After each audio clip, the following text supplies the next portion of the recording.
Okay. Welcome to Globespan 24/7. Thank you for joining us this Monday evening. Um, Again, I'm your host, Charles Sugrim, and I have with me, of course, no stranger to us, two outstanding sons of Guyana, Timothy Jonas and Lenox Shuman.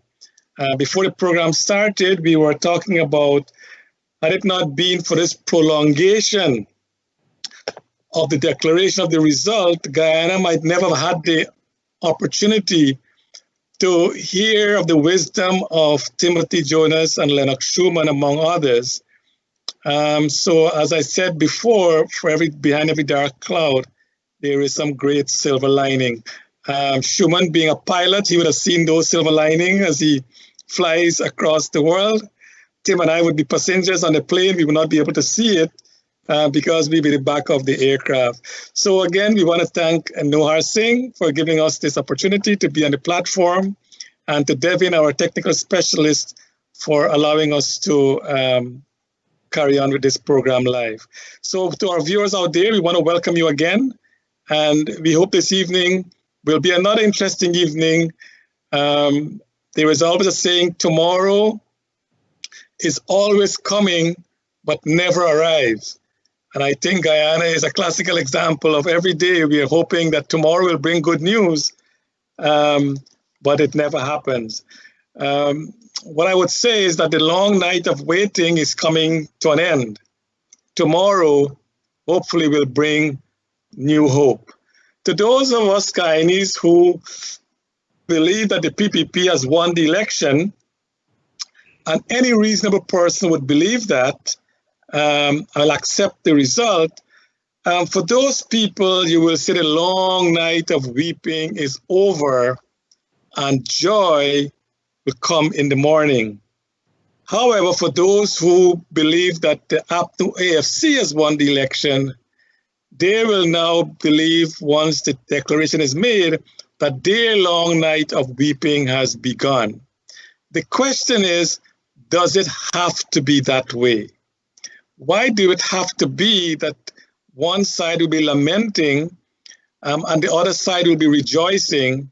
As we have now, one side seems to be rejoicing and another side is lamenting. And the polarization in our country seems to have no end. The good news is that today, GECOM has set aside the 10 district declaration. That's a good move.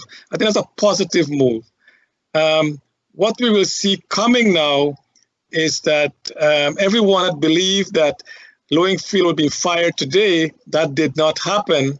But I want the guys on the ground to tell us exactly what happened. Tim, what really happened at GECOM today, and what will happen tomorrow in your view?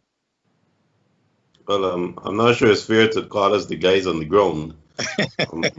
Charles, we're receiving information just like you. We're listening carefully when Vincent Alexander and Says Gonraj talk to the media after they come out of those interminable meetings. I'm sure Lenox was not there. I know I was not in any of the meetings, so I'm just reporting what I heard from those two gentlemen.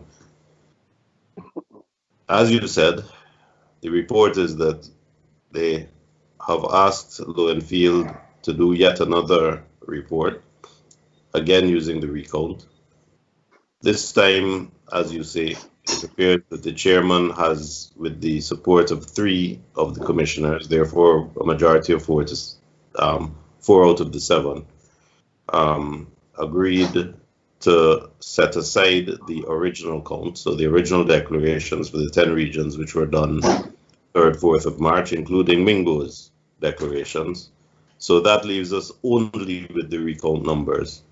Now, legally speaking, that does not leave very many avenues open for those who are seeking to avoid the recount numbers or to impugn the recount numbers. The CCJ has very clearly said Lowingfield can't trouble those numbers, can't interfere with them, can't take it upon himself. I think that's the expression they use to determine what portions are valid, what portions are invalid. His job is a mathematical function. He adds up the numbers for PPP, allocates seats, that's 33 seats. Adds up the numbers for APNU, allocates seats, that's 31 seats. Adds up the numbers for LJP, TNM, and ANOG, and that's a seat. And he hands it out. That's his job. It's not a discretionary job. He's refused to do it twice. If he refuses to do it again, and this is a step in the right direction, I think, the chairman, again, with the agreement of 3 of the 6 commissioners, has decided that she will then pass that job on to the deputy CEO, who is Roxane Myers. And that is the course that is charted for the ship called GECOM. I was informed, if maybe, I don't know if I'm correct, I was told that the chairman had asked both the CEO and the deputy to prepare a report. Is that what you heard? I didn't hear that, but it would make sense. The thing is that if she's not CEO or acting CEO, she shouldn't be preparing a report at this stage, really. But Charles, the preparation of the report is a matter of half an hour. So it's neither here nor there. I fully anticipated today she would say to Lowenfield, have you done it? And if he said no, she'd say, thank you, your services are no longer needed, and say to Roxane Myers, go and do it, be waiting. You got 15 minutes. So it's not something that needs to be protracted. 2 and 2 is 4. Tomorrow, 2 and 2 will still be 4. The whole country knows the numbers. Lenox, Mark Ali is on the screen right now, and he says, I am not a pessimist. However, I wish to ask this question. Do you guys think that the chairperson is playing a proverbial chess with Guyana to see how far it will go? Well, Charles, let me say good night to you and to Tim and the viewers. It's good to see you guys again. I share much of what Tim, I share similar sentiments anyway. I think Madam Chair understands, I mean, hindsight 2020, right? I'm pretty sure that she could look back. Were she in a position last week or sometime, let's say today, for example, she could look back and say, you know what? No, I'm making a decision now that maybe the CEO was not completely wrong. Maybe he was confused. Maybe he had slight amnesia because we have never really formally addressed the issue of the 10 regional counts. So let's remove that cloud from there. Let's take that completely out. So now there's only one direction, one set of figures that he now has an obligation. He has a clear understanding. And that is very, outside of the letter that she wrote him, that in itself is very unambiguous as to what he needs to do going forward. I think what Madam Chair has done is to give every single party, and in this case, it seems like that, it's pushing the APNU. Well, let's shed the APNU-AFC bit. She has given the PNC every opportunity to make their case that ended at the CCJ. So while Keith Lowenfield now comes back to this point, there is no other room for him. If he said, well, what numbers am I using? Well, there is nothing right now. There is no avenue for him to escape. But I think Madam Chair wanted to give everyone that last opportunity to say, well, you know what? I have exhausted every possible avenue to ensure that my party's position was represented. That is done. So now this is it. I do expect that tomorrow Keith Lowenfield will do one of two things. He will show up and present the wrong numbers, or he will not show up at all. And at that juncture, I cannot confirm whether or not that task has been given to the CEO. But I think at that juncture, if he does not show up or he produces the wrong number, that he will be summarily dismissed right there and sent packing. That now falls to Roxane Myers. Now, I don't have the kind of confidence in Roxane Myers to execute the same thing. So she will continue, or she will want to do something similar to what Keith Lowenfield did. It is either that, or if she doesn't obey the commission at that point, then she may now have to come and be charged also. Because I think if they remove Keith Lowenfield, and as Tim said, there must be a CEO acting, they remove him, they could simply appoint right there and then Ms. Myers and say, you're now the acting CEO, provide the numbers, and we would have met the constitutional obligation, and these are going to be declared. But I have said since last week that the can will be kicked a little bit further down the road. I don't anticipate that tomorrow, if it is concluded tomorrow, I will tell you I'm going to go and buy a Guinness and sit down and enjoy my afternoon. But I don't get the sense that tomorrow is the day. I think we still have a couple more days because there is still a little bit of skullduggery that these guys are going to do. Tim and Ricky ask, what if Myers is appointed CEO if what Lenox said is true, that Lowenfield submit an incorrect report again, even though the commission has actually null and void all the previous declaration was made. What about if Myers do exactly what Lowenfield did? What next?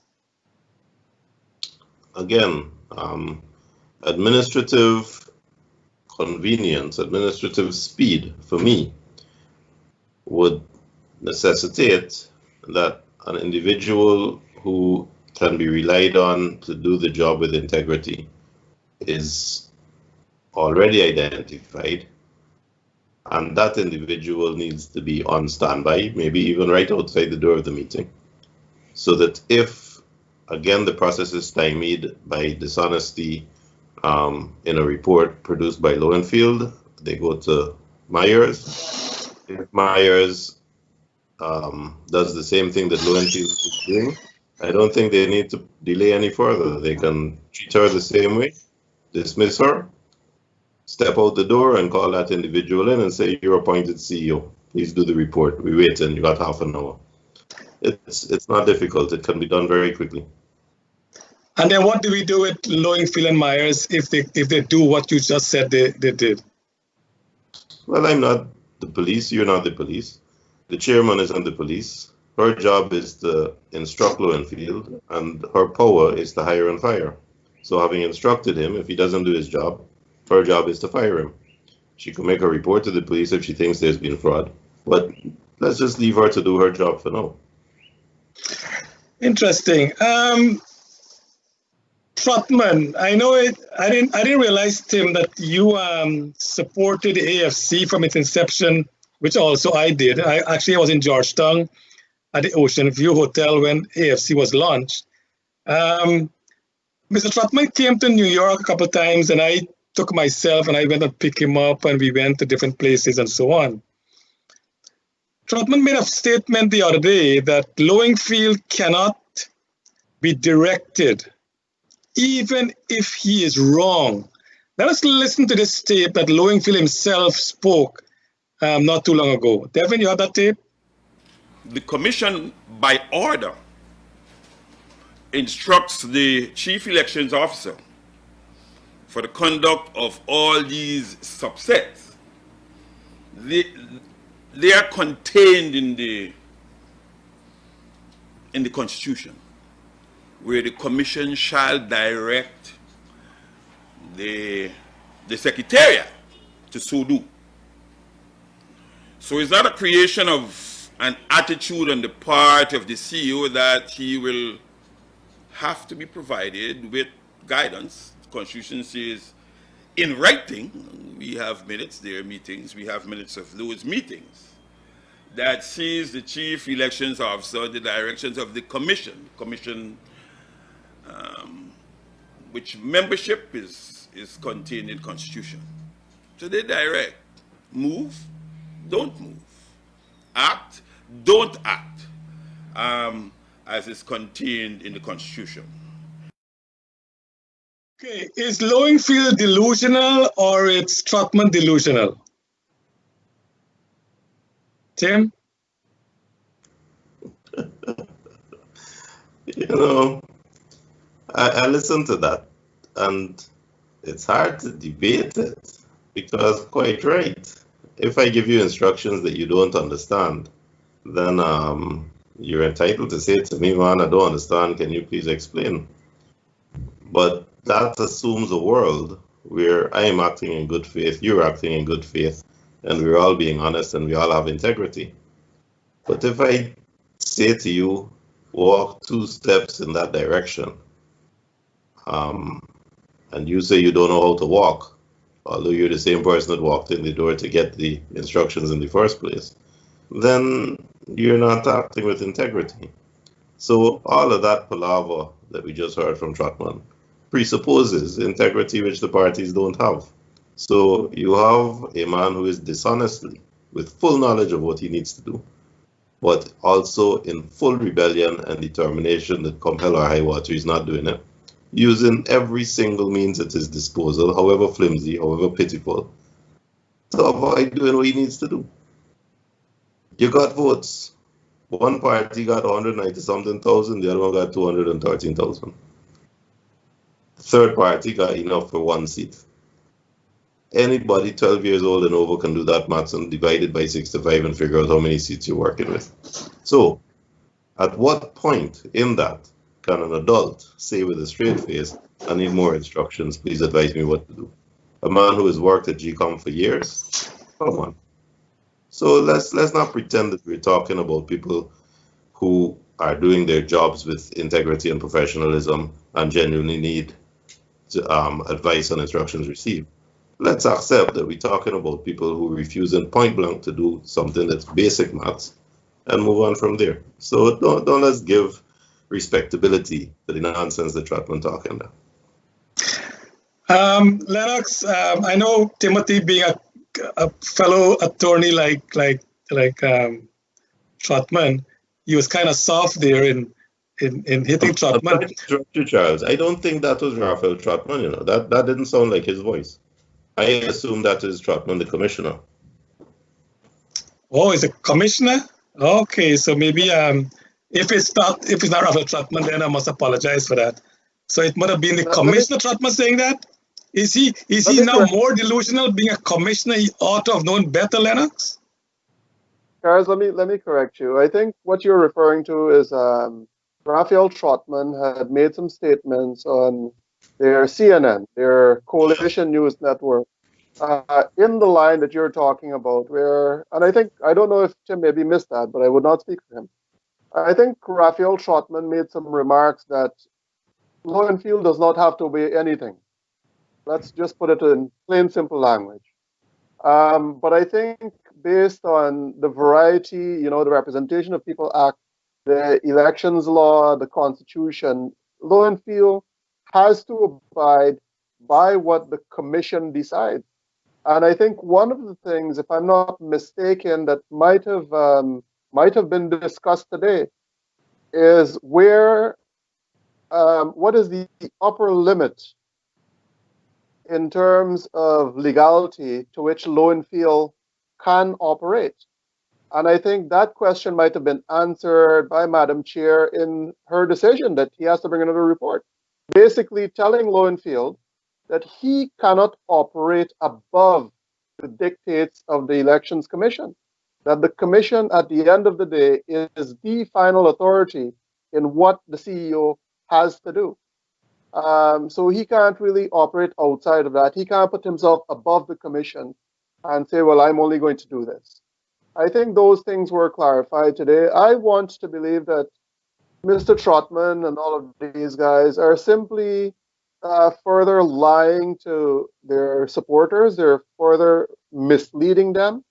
What they want to do is to enrage them so that at some point they start to I'd say maybe hold the country hostage, potentially a little bit of violence. We've seen 2 fires already, one attempted on the Humaniana, the fire at the Lusignan prison. I don't know if there will be more. But if you enrage people enough to the point, and then they start to protest, they start to burn, they become violent. And I'm not saying that is confined only to APNU-AFC folks or the PNC folks.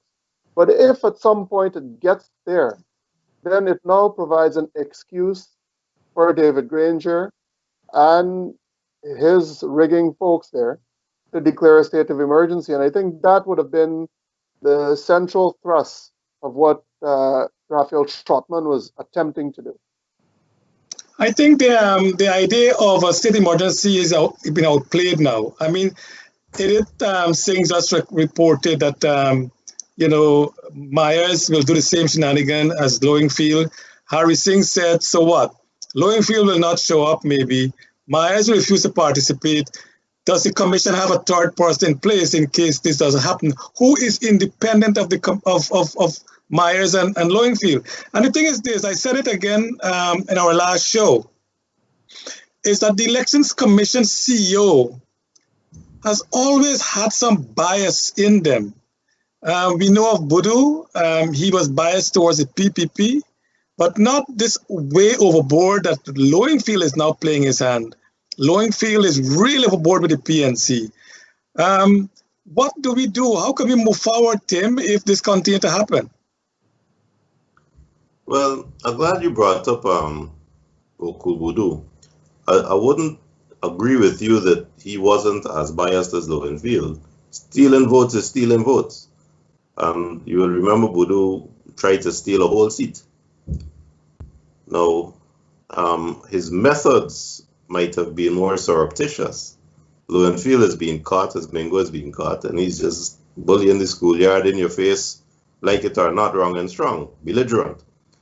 Gokul was more surreptitious, tried to do it by sleight of hand, and when he was caught, he got scared and he ducked and he hid.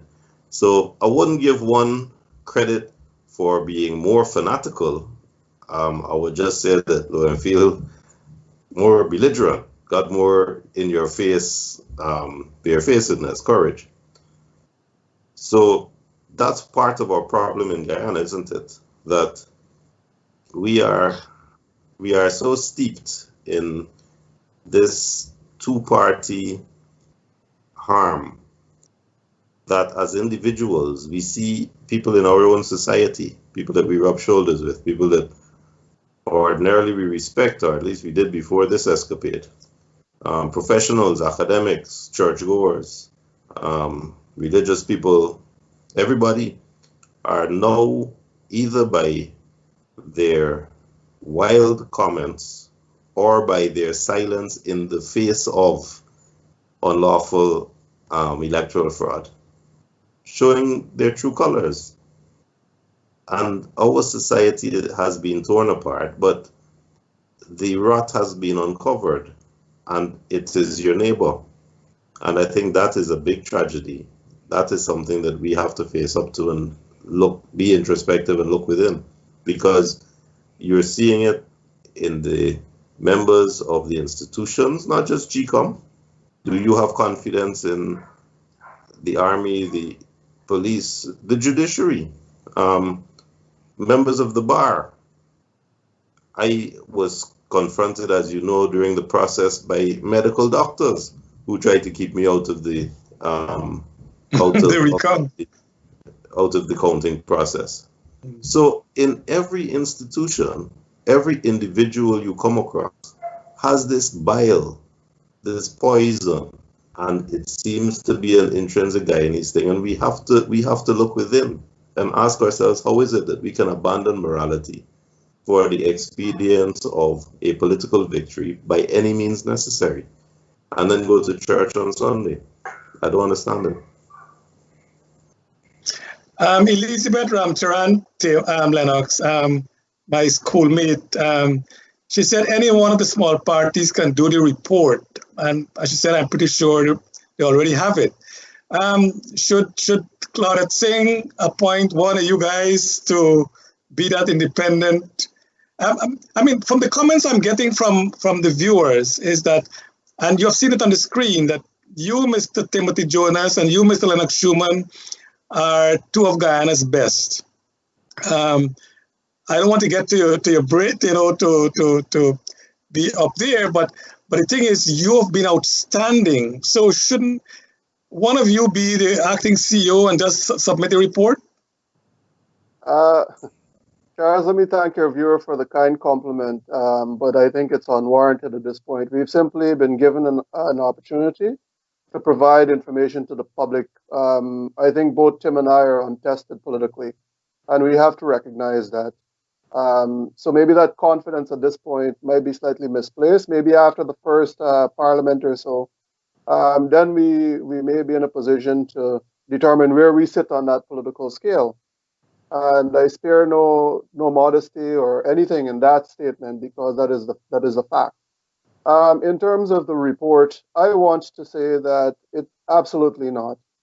At the end of the day, Tim and I represent political parties, and any political party that has to go in there and produce a number would not sit well with the public. It would not sit well with the institution in itself. And I think it needs to be dealt with from a person who is external to the operations of any political party.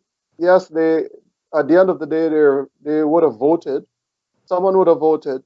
I think that report could be produced in a matter of 5 to 10 minutes. It's just a matter of adding numbers and a bit of a numbers division. already added, Lenox. The numbers already there. Right. So that's what I'm getting at, right? So it is something that could be dealt with within the Guyana Elections Commission in a matter of minutes, like Tim had alluded to earlier, or stated earlier, that if Keith Lowenfield does not want to produce a report, calculate ahead. Miss Myers doesn't want to do it. Well, then guess what? We've got someone else on standby from within the commission. And within 5-10 minutes, you just sit in this room. I want for you to give me this report and done. And it can be done. But I would not support any political party going about producing that report in itself. It is not going to sit well with the public. It would undermine the already compromised integrity of the commission. Tim, pick up what Lenox said there. The law says that the chairman will have to declare the result based on the report submitted by the CEO. There's no ifs and buts about the law, and I hope that is clear as well. So can the chairman then bypass that and take it upon our own if Lowenfield and Myers does not prepare a report based on the recount? What can the chairman do then? Does she have to appoint a CEO to present that report to the commission? If she does not, that would be a matter for an elections petition. If she just declares, she says, look, I've gotten this report from Lowenfield way back when the recount was finished. He correctly counted the votes, and therefore this is the allocation of seats. She will have bypassed a constitutional provision.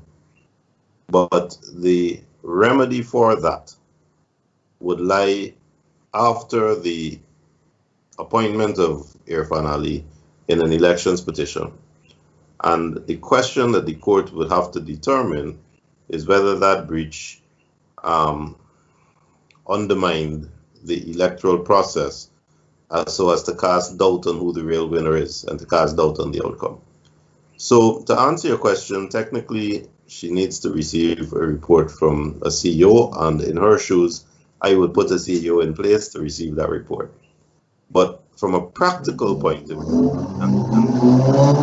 and I tend to be a practical lawyer, not getting into too many technicalities. From a practical point of view, if she does not do that, if she moves ahead and declares, any objection to that would be by way legally of elections petition.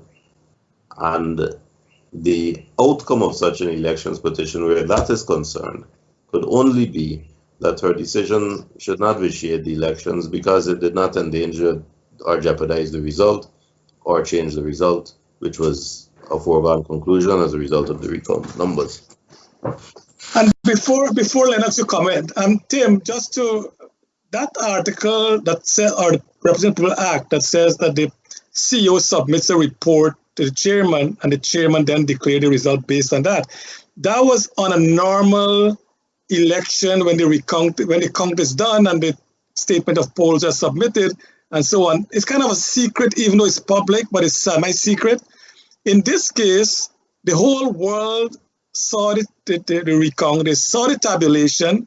So does it mean then we have to go through with that part of the Constitution that says that the CEO must submit a report? The report is already submitted. The world is known. It's what is called at large. The report is at large. Yes, but I think you answered your own question there, didn't you, Charles?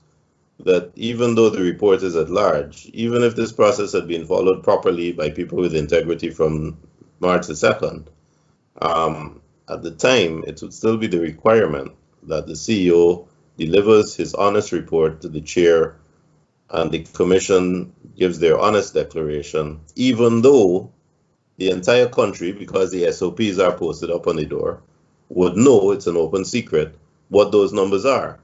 So in effect, their conduct should be vindicating, corroborating the numbers that are already in the public domain.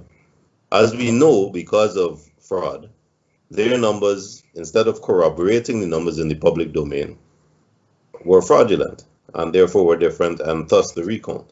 But Order 60, which mandated the recount and set out the parameters and the method of the recount, cannot be construed so as to allow us to ignore article, I'm working from memory, 162 or 163, that says acting on the advice of the CEO. So you must get that advice. So he must lawfully give you advice, even though that advice is not discretionary. That advice is a mathematical calculation. So 100 different CEOs receiving those numbers can only give one answer. They cannot give different answers because all they're doing is adding numbers and allocating seats as a mathematical process. But still, it is set out and it should be done that way. And that is so true, Lenox, in that Lowenfield has submitted the end report. I mean, in Matthew Club, the end report. This is now the 767 report. Every single report he has submitted, the number of ballot boxes is the same, 2,339 ballot boxes. The same number of people who voted are still stationary. It didn't change. But he's getting different numbers every time he submits a report. What happened to the next report that he will submit? Charles, that is a bit of I really don't know how to answer that. I think when they figure out if there is dark matter in the universe, I might find out how Lowenfield is thinking. Because you're quite correct. There are a variety of numbers that he has submitted. Every single report that he has submitted, it actually contains different numbers. So I don't know if there is maybe in Lowenfield's act that he's trying to thwart himself. If he's trying to resist something in there. You have to remember when the commission met before the appeals court hearing, it was revealed to the public by Bibi Shadiq that Desmond Trotman actually called and said he cannot attend the meeting because a threat has been made against his life. I don't know if the Guyana Police Force investigated that threat. And then the CEO in himself did not submit the report. He simply gave it to someone to deliver it. And he left. And once again, the report was that a threat was made against his life. So we don't know right now if the CEO is under duress. That is why he has continuously defied his legal mandate, why he has defied the commission. We don't know what is happening there.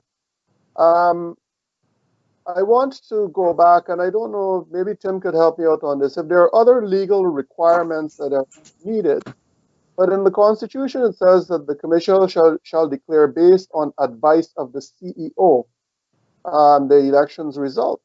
But the CEO has already provided that advice, in my view, in terms of the recount numbers, where it says very explicitly the number of valid votes, where the PPP got 233,000, APNU-AFC got 217,000, and plus the third parties, the joiner, in that sense got around 5,000 and change. I want to maybe suggest that report has already been presented, the advice of the CEO. The only component that is missing, it is the explicit allocation of seats to the National Assembly. I think that is the only part that is missing in my view. And I'm glad you mentioned that, because Timothy mentioned Gokul stole 1 seat, but Lowenfield is stealing 2. So the next time we get another CEO, he or she might be stealing 4 seats. So we got to put a stop to this. Tim, someone mentioned, I think Jennifer mentioned that Lowenfield might not show up. Myers might not show up. Yeah, Jennifer's box said it. And as Lenox said, maybe this might take a couple more days. If that happened, Lowenfield doesn't show up, Myers doesn't show up,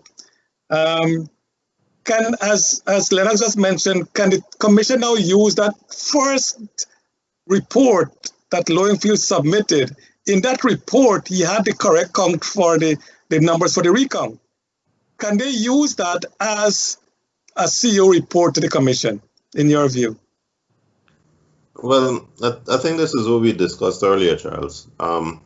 Order 60 set out a procedure, and the report that Lowenfield submitted after the Order 60 recount was contemplated in that procedure. And upon submission of that report, the Order 60 stated that the commission at that stage would decide what to use, the recount or the original count, to instruct the CEO to submit his Section 96 report. The Section 96 report is the one that says so many seats for which party. Yeah.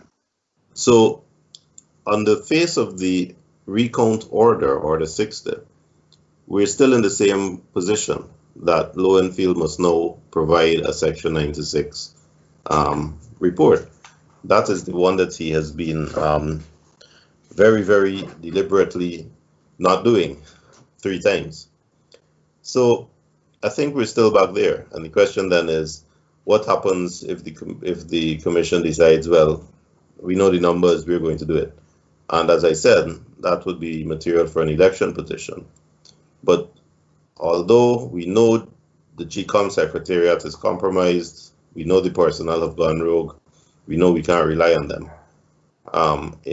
If I were sitting in the chairman's shoes, I would nominate a person of integrity to act as CEO for the purposes of observing the formality of delivering the Section 96 report to GECOM, so that by a majority of 4-3, the commission can declare the result and ask the Chancellor to swear in the new president. And I heard that yesterday, that what you just said there is that there was a possibility for the CEO to appoint the chairman to appoint Joe Singh as the CEO. He being a former chairman, I think if you talk about independence in Guyana, you're talking about a man named Joe Singh. So, Lenox, what do you think of the chairman if she don't get the report from Lowenfield tomorrow, instead of appointing Myers? Because there's not an automatic progression from the deputy CEO to the CEO. I don't think the law says that. So the commission can immediately move to an independent CEO. What is your view? Charles, it seems as though every single thing that is done, you could bring Jesus Christ down and have him produce that report and give it to the commission, and Jesus Christ in himself would be attacked by the PNC supporters. You could bring God, him or herself, down, and the PNC would attack God. You could bring the devil, and the PNC supporters would attack the devil, as none of those having the integrity to satisfy them. Anything that says that they would have lost, any person that comes up, even if Granger and himself produced a report and he says that the PNC lost, that person would come under attack. We have seen already a campaign that has started to attack the integrity of Major General Joe Singh. That has been very public, and it is actually on David Granger's Facebook page. It's been run through the mill a few times. So there is already an attempt to undermine persons of integrity that could potentially fill that position. my view on the matter would be to just have one of your returning officers present at the Elections Commission. Forget going through this long drawn out, apply, let me see your credentials. It is, if you could do math, you could multiply, you could calculate, you could divide, and you could add. Then all of those things now, it's not a massive skill set that is required to determine the seat allocation at this point. So maybe just find someone in the commission who has not been compromised, who has some degree of integrity, and say, look, could you do this for me? Apply this formula to these numbers, and I want those numbers. You're now the acting chief elections officer. And within 5-10 minutes, done. Then they go through a declaration. Whatever happens after that, you move to an elections petition if you feel you were wronged. I agree. Call the Auditor General. Make him the CEO tomorrow. He's independent. When we come back, Tim, I want to zoom in on a article today in the Kaichur News. It says no action against Lowenfield would be blatantly unlawful. I think everybody's confused about your statement, so you need to break it down for us after we come back from break. We'll be back shortly.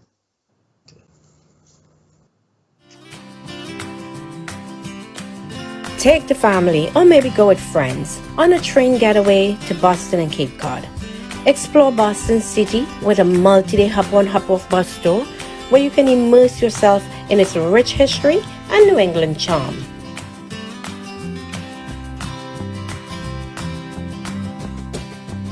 Then take the Provincetown ferry over to Cape Cod. The quaint villages, serene beaches, and renowned seafood restaurants will make you never want to leave.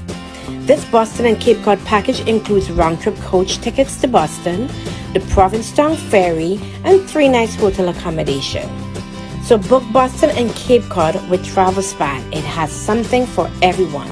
Call Travelspan to book at 718-845-0437. That's 718-845-0437. And book your Boston and Cape Cod train getaway today. Globespan 24/7 continues its efforts to serve the communities. The platform provides for all sides to air their views and discuss solutions. Viewers in Guyana and across the world are participating in these discussions. Globespan's platform offers Guyanese an opportunity to express their concerns and discuss solutions in the political realm, thereby addressing the polarized situation. Discussions also include social ills such as alcoholism, domestic violence, suicides, and much more that have been plaguing the nation. Globespan 24/7 platform connects the diaspora and the world with Guyana. The concept is helping to shape the development of Guyana. So Globespan 24/7 needs your support to continue to serve the communities. Go to globespan247.com and pledge your support with from as little as $5, $10, $15, or $20 or any amount each month. Your support will help and go a long way to develop Globespan 24/7 as an independent platform that brings in all sides for the communities. By including all sides, we can bring long-lasting changes for all Guyanese. Log on to Globespan 24/7 today and pledge your support. All right, welcome back to our viewers, to our guest, Timothy Jonas and Lenox Shuman. I want to again encourage our audience, please. We have had some contributions coming in, and we want to thank those who have contributed to the program. Again, you know, Globespan have been trying to bring all the breaking news out of Guyana. They need to expand. If you want to get those information, it's costly, and we just ask you to please chip in with your $5, your $10, so that, you know, the program can continue. So please do your best to contribute. Before we went to break, Tim, we said in this program before that anytime the Court of Appeal in Guyana make a decision, it is so convoluted that we don't know what it means until you come on the program and you explain to us what they mean. Contrary to that, when the Caribbean Court of Justice ruled, they are so crystal clear that any child can understand when they listened to the ruling from the Caribbean court. Now, your statement got in between. No action against Lowingfield would be blatantly unlawful. Again, I'm not an English major, but can you break that down for us, what you mean by that statement? Charles, I don't have a clue what the author of that intended. I did a telephone interview with Kaichur, so I was quite surprised when I saw that is the statement that was attributed to me. I really hope, I mean, it was in the evening, I was tired, but I really hope I didn't say that. I spent some time trying to figure it out, and for full disclosure, Charles had mentioned this to me before the program started. And I think that I remember discussing the options that were there for the chairman. And I do remember saying that it would be unlawful for her to accept a report that she knew was misleading, was erroneous. And I remember saying that Lowingfield acted unlawfully when he submitted that report. So I also said to the media that one option would be to take action against Lowingfield if he maintained his abrogation of the constitutional provisions and didn't follow his duty. So if you can take those three concepts together, maybe somewhere there that leads you to the double negative interesting statement that is attributed to me that Charles just read. But if that did come out of my mouth, I will ask you, please forgive me. I don't know what I was thinking at the time. But it's not. Again, it's not you. The Constitution says that the leader of the opposition shall submit 6 names to the president. That is not unacceptable. So again, too negative again there. So I guess you're taking your example from the Constitution. So. But nothing's wrong with a double negative. You might not be someone I accept, but to say I accept you is a strong positive. But to say that I find you unacceptable is a strong negative. But I can be neutral to say I find you not unacceptable, so that you fall short of actual positive acceptance. But we're neutral. I know, you see your QC boys. Your QC boys have their all these English dialectic and the definition of all those things. We've been messing up the country a long time now, yeah. Lenox, the commission itself. I mean, the past is the past, and hopefully, I know you're not very optimistic about tomorrow. I'm not a gambler, but I'm pretty optimistic that tomorrow should be the end. I believe that Madam Chair, and Tim, you're an attorney. You argue in front. I'm not sure if you argued before her, before she retired, but arguing before judges listen and they listen and they listen. That's their job. And then, of course, at the end of all the submission, they will have to make a decision based on what's presented before them. But Lenox, how long more can she listen and don't make a decision? Charles, I want to go back on something that you've said, and if a lot of things that would have been said at the CCJ has actually impacted me quite a lot. When one of the judges, I think it was when they were arguing the no confidence motion, one of the lawyers went on with this long thing, and another one of them came on. I can't remember. I'd have to go back and look at the tape. And he said, I will make it short. And he said, one of the judges said, well, usually for long, convoluted arguments, there's little substance. So when I think of the appeals court rulings and stuff, I think of it along those lines. And I don't know if I'm interpreting their legal jargon in the right way. But don't take my words that tomorrow may not bring conclusion to the electoral process as not being optimistic. What happened today, what Madam Chair did today, is actually cause for a great degree of optimism because she made it very clear that the only figures that are on the table right now are the recon figures. So that in itself, that is a very important step. There is no other walk back, there is no other numbers, or there are no other numbers to consider. So me saying that tomorrow may not conclude is not that I'm pessimistic about that. It is just that I don't see that Lowenfield will conduct himself with the kind of integrity that we're hoping. I don't see that Myers would do the same thing. And I see that the commission at some point would have to take further steps to relieve those two of their position if they cannot comply, and find someone who is more amicable to the law in that sense, or what their mandate is. And it's on those grounds that I made that statement. Okay. Mark, Ali on the screen now, and Timothy, both you and Lenox, and Asha, she's not here today, but three of you will share the one seat. He's asking, will that one seat be really used to do dramatic things really in Parliament? I mean, what do you see? And I think tomorrow will be over. I just pray God that I'm right, and I just hope it. I think Guyanese have been waiting for too long. The president is elected to be waiting for too long. And as Sister Reinstein said, the next election is not in 2025. I think it's in 2026, because it's almost, 4 months now. The president should have been already sworn in. Parliament has not been in place since, almost a year. So the thing is, we're that one seat in Parliament. Tell us what you're going to do. I mean, this commission needs to be dramatically changed.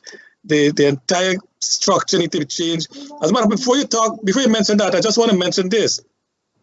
That yesterday I spoke with Mr. Audrey Norton from the PNC, and I asked him to be on the program today. He had to call him back today, that he's not sure where he's going to be. I called him twice today. He did not answer his phone. I text him, he didn't respond either. So the thing is not, we don't want the PNC guys, we want to hear their side of the story, because I want to let the Guyanese people know that, I was listening to Holding, our great fast bowler. West Indies won the first test match in England, and that's really a good thing for the West Indies. But Holding, in that interview, one of the interviews says that Black people and people of African origin have been demonized over the years. And unless and until Guyana comes straight with our history, people of African origin, people like Coffee and, all the great guys in Guyana, Kausila and all the ladies, everyone who contribute to the greatness of Guyana, we need to redo our history. And what Holding was saying is that even though this guy who discovered electricity, the man who discovered the filament that keep the light burning is a Black guy. I mean, look, here in the US, we have the Secretary of HUD, Human and Urban Development. He actually separated a Siamese twin for the first time, an African origin. In Guyana, Africans have contributed so much to our country's development. Indians have contributed so much. The Amerindians have contributed so much. The Chinese, the Portuguese, the Europeans, everyone did their part. Yet our history is tainted. I'm a Christian, but we see Jesus with blue eyes and blonde hair. I mean, where in Israel do we have blue eye and blonde hair in those days when Jesus was born? So the thing is, we have changed the world to think that everything that is Black is bad and everything that is white is good. And we have lived with that, and it come back to haunt you sometime. And I think Guyana need to come together and realize that whether you're African origin or Indian origin or Amerindian origin, let us at least be Guyanese first. And unless and until we can put that in place, I know Moses Nagamoto talked about it, and I wrote about it too, that I mean, and again, people will be disappointed when I'm saying this, but I am not Indian. You're not African. We're of Indian origin. We are of African origin. We have our cultures, very rich cultures. We need to celebrate them, not to demonize each other. And you guys now, and I'm so glad that you guys have a seat in Parliament, please bring these things up to the forefront. Let us change our history. Let us teach our children the true history of Guyana. Sorry I'm going on like that, but Lenox, go on. Charles, you touched on quite a few topics that are very, very sensitive. I really don't know where specifically to begin with that, but let me go to this point. Let me apologize to some of your viewers. Let me apologize to some of the people who would have followed the LJP and whom we represent. I made a very irresponsible post a few days ago, and I have since taken the post down on Facebook. I said, were the tables turned, Georgetown would be on fire. And that in itself was irresponsible of me, and I want to apologize to the people who would have looked at that. I think historically, when you look at elections in Guyana, there seems to have been one party whose supporters tend to be a bit more aggressive than others.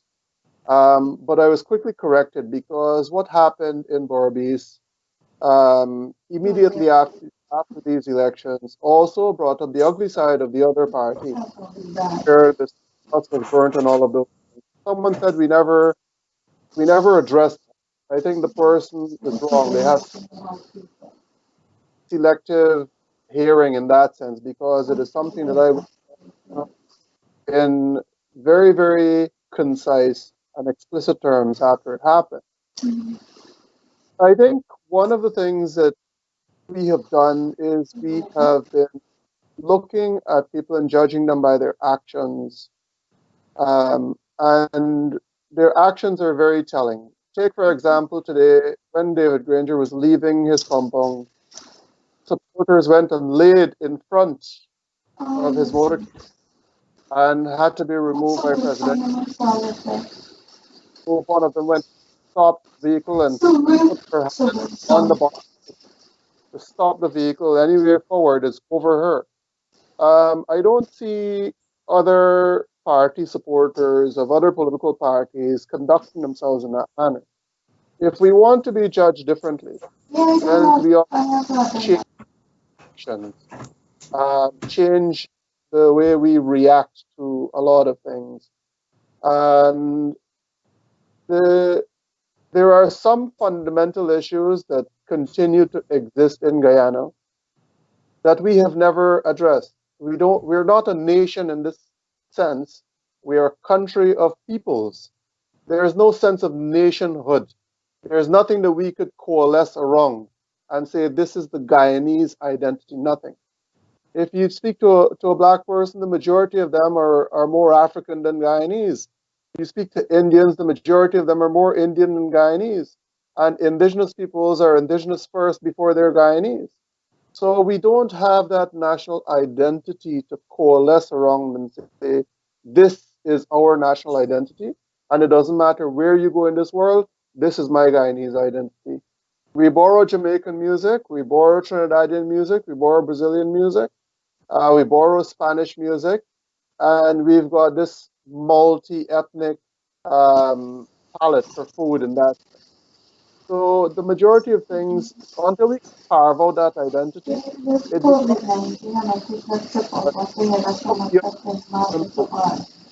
can't say it will address the political issue. Political issue requires political solution. And we've got a lot of people who have way more expertise than I do on that matter. But to address some of the other fundamental issues, we need a national identity around which we could coalesce.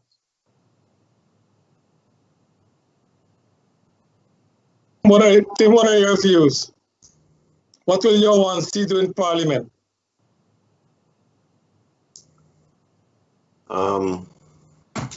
Charles, I could answer your question about one seat in Parliament, but that would be cowardly, because Lenox has just touched on something that to me is far more important and far more dangerous, and I'm not minded to let him stick his neck out and not answer. In Guyana, politics is race, race is politics. And Lenox has just done a very brave thing by bringing it up. So I'm going to go down the road with him. First of all, by disagreeing with him. You see, we tend to conflate race issues in the Western. Diane, you're getting a feedback on this thing. We tend to conflate race relations in the Western world, in the white world, where white privilege exists, with race relations in Guyana.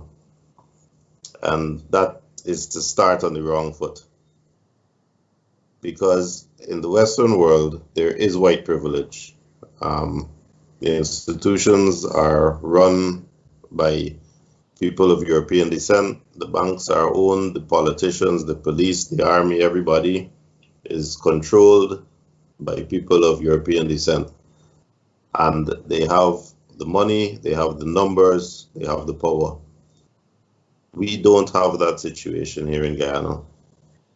So the first thing I want to say to you is I have no memory of any colonizer oppressing me. The only people I remember oppressing me are the people who said I have to eat rice flour, the people who stole money by corruption, and now the people who refuse to come out by electoral fraud. Those are my oppressors. I have no memory of any colonial master oppressing me. And the people that talk about oppression in Guyana are people that went to Bishops and Queen's College and Saints, people that got free education and went and were educated at Harvard and Oxford and Yale, and want to talk nonsense about oppression. So let's start with that. Let us try to move away from claiming victimhood about something that somebody we never met did to other people that we never met. The other thing that I want to talk about is that in Guyana we have the luxury, the privilege of rubbing shoulders very closely and professionally and socially with people from other groups. There is not a Guyanese who can reasonably say that he feels superior to any other Guyanese. I'm a lawyer. I try my best to be a good lawyer, but I have come across phenomenal legal brains in this country. Laku, Indo-Guyanese.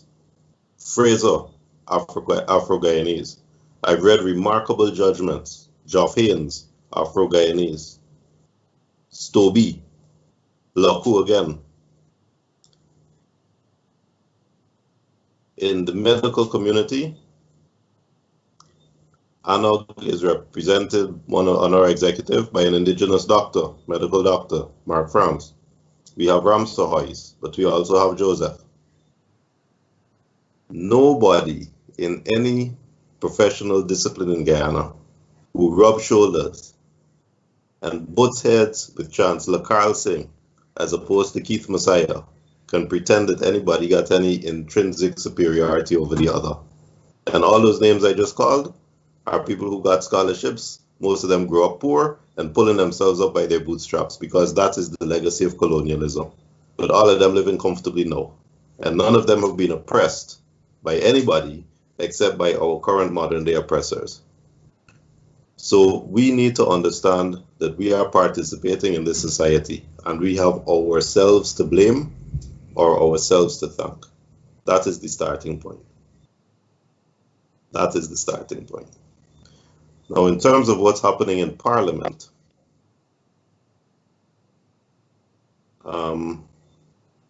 with one seat, maths will tell you, and I'm not going to take 4 days like Lowenfield to figure out the maths, that if PPP got 33 seats, they control Parliament. And that has been the tragedy of our politics, that in a two-party system, the winner, who runs the executive, also dictates in Parliament. People talk about meaningful opposition and vibrant opposition and blah, blah, blah. If you got 2 votes and I got 3 votes, you could talk cheese. I win.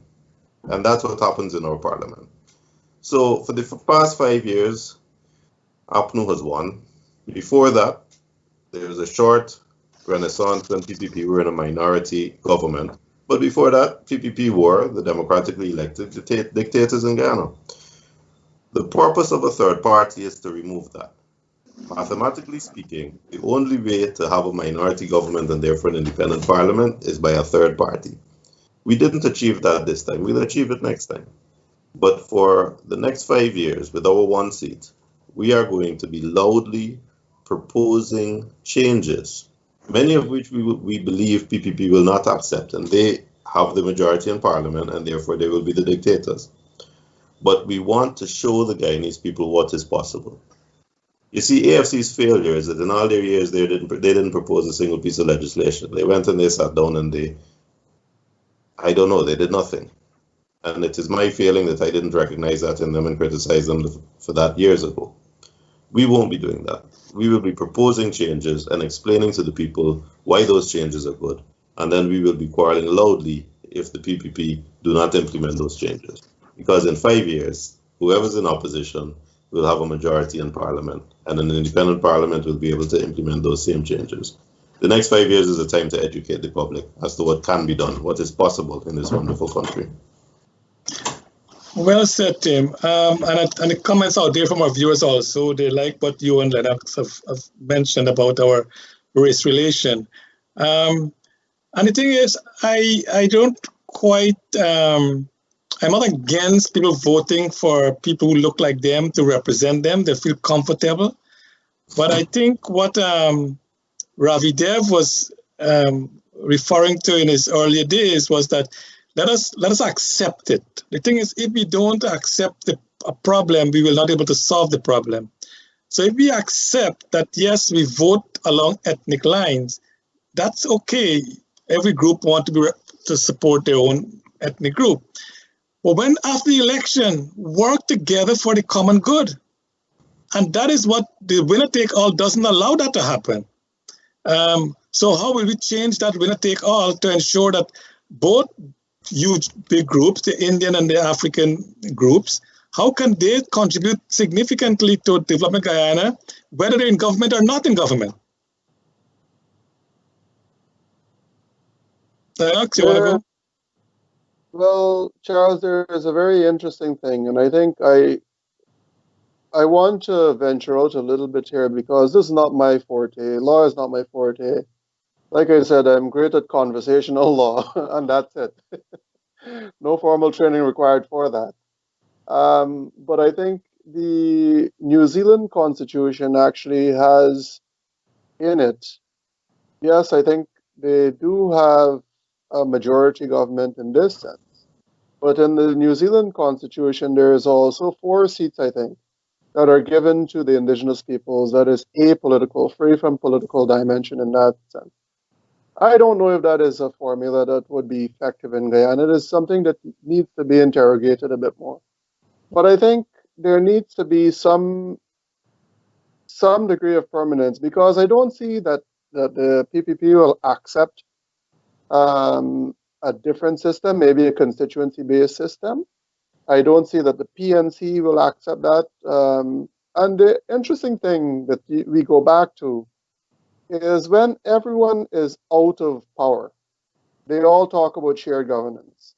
But the minute they get into power, shared governance was just this light dream that they had when they were out of power. I would leave the majority of that discussion to the likes of Tim and Ralph, people who have the legal expertise to pronounce on that. I can simply talk about what I know happens in New Zealand because the Maori king and they're ensure that they're not left out politically, and that is how they came to that position. I think they had advocated very strongly to be included in that constitution. They're a minority group in New Zealand, but to ensure that their people and their issues are represented in every single parliament. Mohammed Asgar, and we also have another gentleman, well, Pat just saying I will vote for Shuman and Jonas.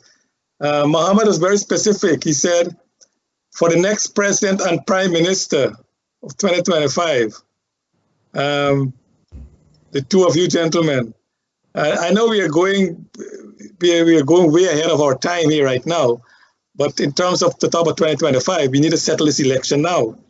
But I believe that Guyanese have waken up and they realize that we're voting along ethnic lines.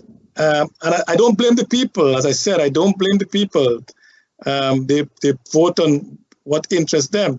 But in doing that, you're hoping for a different result. And as Einstein said, that's the definition of lunacy.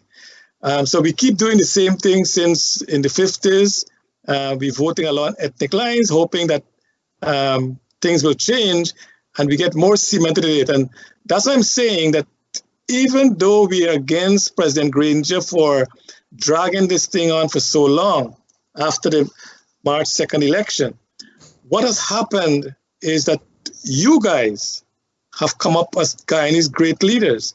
Rhonda and Josh Kanai and Dr. Kisoon and you know, so many of you in the small and new parties, you've really shown yourself as true leaders of Guyana. And I think the Guyanese people are not stupid. They're watching, they're listening, they're seeing. And I think the pressure continues. Yes, definitely 2025, 2026, whenever the next election is held, Guyana might be surprised to see what the result will be. Tim? Again, I don't agree with you that it's all right to vote based on ethnicity. I agree with what you say when you say we have to acknowledge that reality. But I am never going to agree with a position that I vote for somebody because he looks like me. I must vote for you because I've heard your economic policy, I've heard your social policy, I've seen your integrity, and I'm bought by that, and I don't care if you're green. Unfortunately, we're not there. There are increasing numbers of people who get us there for the first time, as you know. There's a swing vote in Guyana that puts the government in minority once we get away from this polarization that the two parties have achieved again this year. But I want to make that clear. We got to do better as humans, as Guyanese, as people who rub shoulders. And man, when my friend's daughter got married, I go in the bottom house and eating out of a leaf. He happy to see me, I happy to see him. When my friend's mother died, I go in the masjid and I mourn with him. I sympathize with him, and he is glad that I'm here to show that sympathy.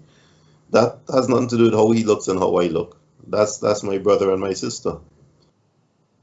It should be no different when elections comes around, and it is different, and we have to do introspection about that. It is not okay to say we vote based on ethnicity. Now, having said that, as a system, let us acknowledge that that remains the reality and see how to change the system. The two large parties like that system because they own their voter base. Come hell or high water, their voter base. 25% of the people for APNU, 35% of the people for PPP will be voting for them. I've seen people from the Rastafarian community legalize marijuana, they say to the gentleman who prays in church every Sunday and who watches them in their face and says, no way. But they'll still vote for him. He owns them. They are bonded to him because of ethnic loyalty. And that is the tragedy here. That, as you know, the Indo-Guyanese community is very capitalist oriented. But they voted for a communist leader all the way through, a leader who supported nationalization. Why? Not because they agreed with nationalization, but because he looked like them. Hopefully we can get past that. But at this stage, the only way to have a fair result is for a third party to have the swing vote. Otherwise, the winner-take-all system will give us an elected dictatorship. So we have to wait for that, and in the meantime, we have to advocate and educate. And well said. And Edith on the screen is saying Guyanese are smarter, and Edith, I'm sure you're right. an end to race-based election might be on the horizon. It's over. The smaller parties have intelligent guys who can put this to an end. It's embedded in, and when I said it's okay to vote your own race, in the context of the fear factor that has been exhibiting in Guyana over the last 50 years, that the Indian fear the African and the African fear the Indian in terms of representation, which I think is very sad, but it's true. I mean, I've seen, that's what I mentioned. Sorry? It's understandable. Not okay, right. But it's understandable.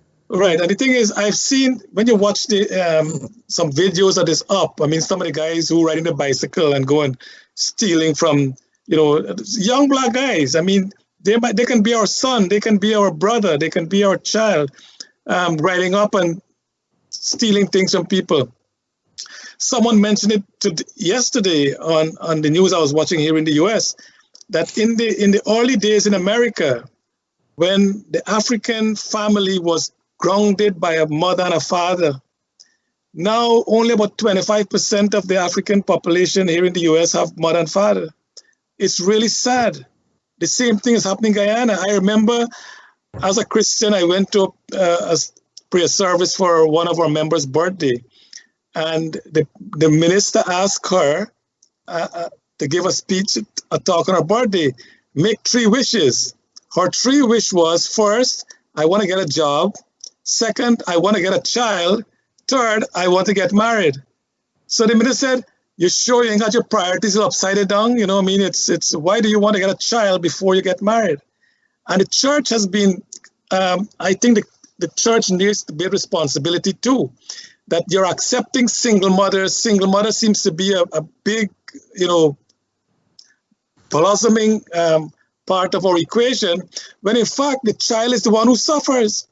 And when that child grow up, what do you expect that child to be? And we are saying that the family has been destroyed. Because of that, our children are destroyed, and then we're now complaining why we have all these problems. So we have a huge opportunity, guys. You need to really, your message got to be out there loud and clear. Guyana need to come back to heal ourselves. I mean, I have seen accidents where the vehicle is in the trench and the black guy is jumping in to save people out. This is what I see in my own eyes. And the Indian guys, I stand up there doing nothing, but the black guys jump in to save lives. The thing is, some of the best people in our country are of African origin. Some of the best are of Amerindian origin. Some of the best are of Indian origin. Why do we degrade each other? I really don't quite understand it. And we seem to be doing that. Once someone do something and we blame the entire ethnic group for that one thing. We got to stop that, gentlemen. And you're the ones, and people look up to you guys as our great leaders now. So you got to put that to practice and save our country. Charles, there's one thing that I want to say about the start of your statement. I have seen very well educated people through this electoral process come out and support rigging, support stealing votes, support disenfranchising 115,000 people, very educated people who have gone abroad and studied, have masters.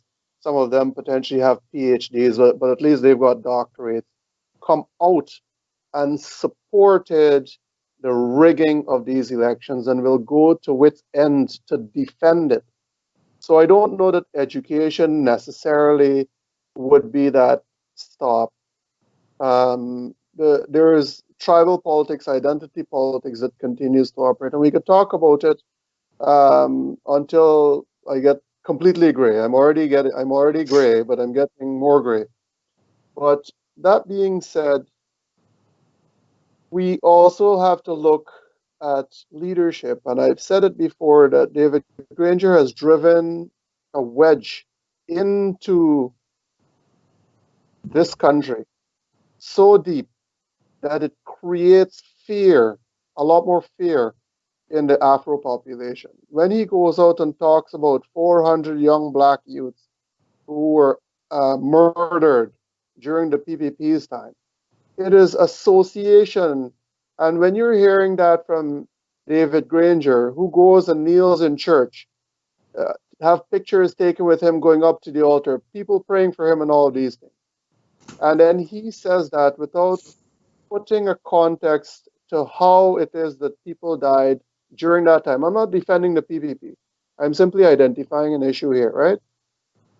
When Stabrook News did an expose on that, an entire paper dedicated, and they broke it down.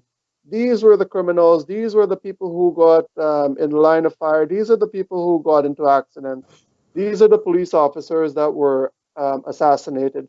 When they broke it down, there is nothing about 400 black youth being murdered under the PPP's administration, nothing within that sentence structure that speaks decisively to the facts. So when you've got the leader of a political party who also is the head of state saying those words, what you're doing is driving a wedge so deep in this country, because now people identify the PPP as an Indo party. So what they're going to say now is those Indians just want to get back into power to kill our young people. I have heard that firsthand. When we were doing the counting attachments building, I walked out and people started to say that to me without even investigating or doing the research for themselves. There are a lot of things that are wrong with the society that still need to be corrected. And were I to be in a position, let's start with strengthening our institutions. Someone cannot commit a crime and then the police gets bribed and then the crime disappears. The institutions need to be operational. I cannot go and, provide CSEC for these kids right now and expect that we're going to provide a pathway out of poverty for them when they have not been in school for the last 4 months. So all of these things, there is no single silver bullet per se to address the issues. There must be a multi-dimensional approach to addressing some of these issues. And I think one of the key ingredients in that multi-dimensional approach, it has to be from good, sound leadership. Thank you, Lenox. And we're wrapping up now, Timo. Even in the last 5 years with the APNU-AFC, there have been some young black guys that were killed by the police. We didn't hear them saying that these are killing done by a government, because they recognize that some of these guys maybe were, whether they die rightly or wrongly, but people die in this administration, but no one is accusing them of killing young black boys. But once it happened in the PP days, they're accusing the PP and they're bringing the race factor. Tim, in closing, let us get back to what we were talking about, political pandemic. Do we see the new president swearing in this week?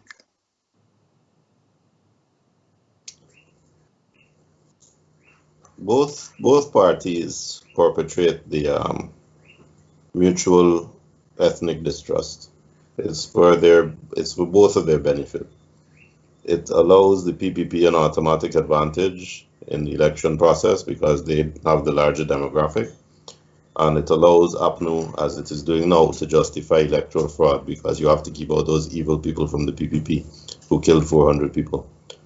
That's our tragedy. Our leaders are lying to us, are betraying us, and are polarizing us. The harm comes from the top. We get along quite well for the other 4 years. I don't know what we can do to fix that, Charles. What do you see? We see a new president coming in this week? He'll come sooner or later. We can't predict what will happen. As I said on another forum earlier today, if Granger declares a state of emergency tomorrow, I'm not marching in to obviously the president to remove him. I don't think you are either.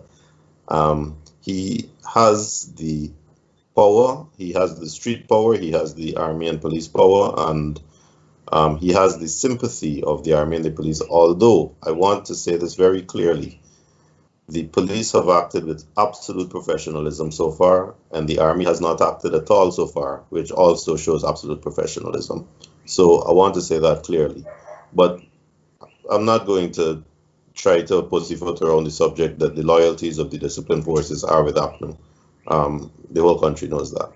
So there's no way Irfan Ali is going to march into office of the president and demand everybody remove, and they'll quietly remove if Granger declares a state of emergency. So there is no doubt that the PPP have won this election. There is no doubt that the country will be in serious problems if APNU decide to remain in illegally by whatever means they choose. But locally, we have no traction to do anything about it if APNU make that choice. We have to ask the foreigners to come and help. But the country will be destroyed economically if they do that. Their own supporters are already suffering because, you see, jobs are being lost. The vendors on the road, their sales are down. The food vendors, the clothes vendors, people who work 9 to 5 are being laid off. We are in trouble already. COVID has caused harm and the economy is shrinking. And it's going to get worse if sanctions are applied. And the leaders in their ivory towers will not feel it, but their supporters will feel it. I really hope that Mr. Granger does not take that route, because his own people will really suffer before he is finally forced out. It is time to have an end to this. It's time for him to just limit. Thank you, Tim. And Lenox, Sir Shriyat Ramphal also calling on the new president to be sworn in. Do you see it happening this week? And what is your closing thought? Charles, I strongly believe that the can will be kicked a bit further down the road. They are going to eventually force Madam Chair to have to unilaterally, well, not Madam Chair plus 3 commissioners to take steps that would polarize the commission even further. And it would, the seeds that are being planted by the likes of Raphael Trotman, Moses Nagamutu, David Granger, Joe Harmon, those seeds are being planted with a very specific purpose, and that is to drive post-electoral violence, or maybe violence before the elections are even concluded. When they do that, they, in my view, want to force dialogue at this juncture when they would have lost the elections, to find a way to stay in office. We've already heard Moses Nagamutu say that it is time for shared governance with David Granger as the president and the rest of the parties getting seats and whatever. We've already heard that from Moses Nagamutu. And one of the things that has been very interesting, and I don't know if my colleagues and some like yourself would have seen it, Charles, but every utterance that comes out of these guys pretty much spells out the next points of their play, what they're playing towards. And if you look at their actions, it pretty much follows about a week and a half after they would have uttered something that is the direction that they want to go, where they're trying to go. Whether or not Mr. Ali gets sworn in this week, tomorrow will be telling. Tomorrow will be very telling. Thank you, Lenox. And as we said, the good news of it is that even though the rhetoric coming from the president and Joe Harmon and Moses Nagamutu and so on, what I've seen is that the people on the street is very minimal, which is a good sign in that the police will be able to control those. And I hope that the real Guyanese who think of Guyana's future will not be led astray by any call for violence, and they just accept the new president. And I'm confident that the new president will govern the country differently. If he doesn't, it will be on him. But I think what all that I'm hearing is that his style of management will be totally different from what we had before, all inclusive. And I'm sure he'll be calling on you guys to help him in governing the country. And I look forward to our country moving forward. We have great people, great resources. all we have to do, we send men to moon. Right now, we have the International Space Station orbiting the Earth every 93 minutes. We can do all that, and yet we cannot live good with our brothers and sisters next door. We hope that we can. We hope we can do that. Sorry. 9 to 7 minutes, Chair. Every 9 to 7. 9 to 7. Okay, plus or minus 4.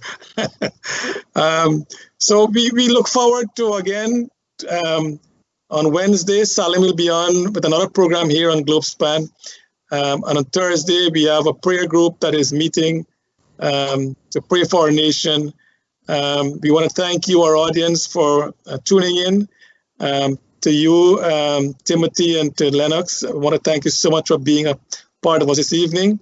And to Nohar Singh, we want to thank you again for this platform. To Devin, and please, I'm appealing to you again, if you can contribute a couple dollars to the program, please do your best. Go right now. I mean, if you look on YouTube or in whichever social media you're in, there is a contribution button there. So click on it, contribute your $5, your $10, whatever you can, and we'll really appreciate that. So thank you so much, guys, and God bless us all, and God bless Guyana. Thank you. Stay good. Pleasure as always. All right. We'll catch up.